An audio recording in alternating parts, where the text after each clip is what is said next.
एक दूसरे का साथ, सुकून। हमेशा मैं ही बच्चों की पेरेंट्स मीटिंग में जाती हूँ। आज आपको जाने के लिए बोल रही हूँ क्योंकि आज मेरी बहुत ज़रूरी मीटिंग है। निधि तैयार होते हुए बोली, मेरी भी मीटिंग है और मैं भी उसे मिस नहीं कर सकता।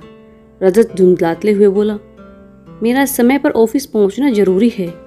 आप एक दिन मीटिंग में थोड़ी देर से चले जाएंगे। वैसे भी हर बार मैं अकेली ही जाती हूँ। क्यों? क्या मेरी मीटिंग ज़रूरी नहीं है?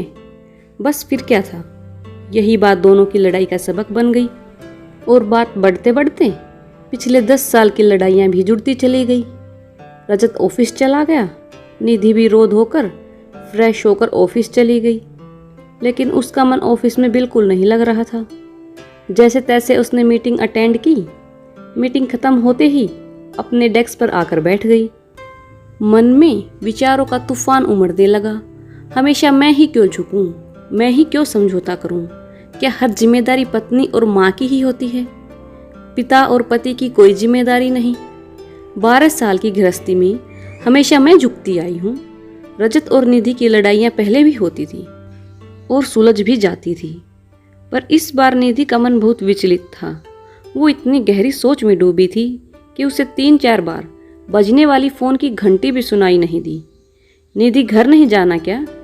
अपनी सहयोगी सविता की आवाज से वो ख्यालों से बाहर आई।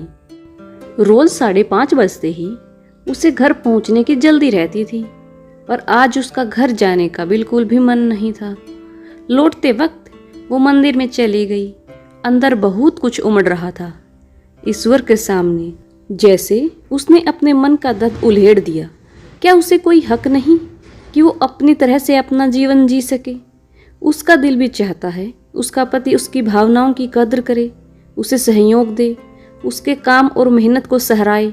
उसके मन की पीड़ा आंसुओं के जरिए निकल गई तो उसने अपने मन को हल्का महसूस किया और घर की तरफ चल पड़ी।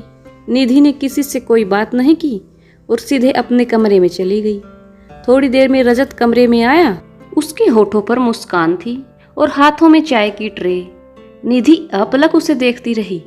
रजत का ये रूप उसने पहली बार देखा था। सॉरी, मेरी गलती थी। एक दिन मैं बच्चों की पेरेंट्स मीटिंग में चला जाता तो क्या हो जाता?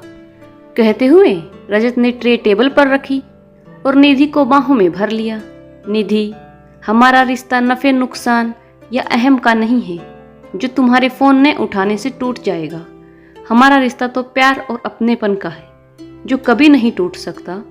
हमारा रिश्ता अटूट बंधन है। हम चाहे कितना भी लड़ लें, पर आखिर में हमें एक दूसरे के पास ही सुकून मिलता है। पहली बार था जब रजत निधि से ये सब बोल रहा था। रजत ने अपनी गलती मानने से निधि के मन की सारी परेशानी और पीड़ा हवा हो गई और वो रजत की बाहों में सिमट गई। आपको यह कहानी कैसी लगी कमेंट करके बताइए। वीडियो पसंद आई तो वीडियो को लाइक और चैनल को सब्सक्राइब करें। धन्यवाद।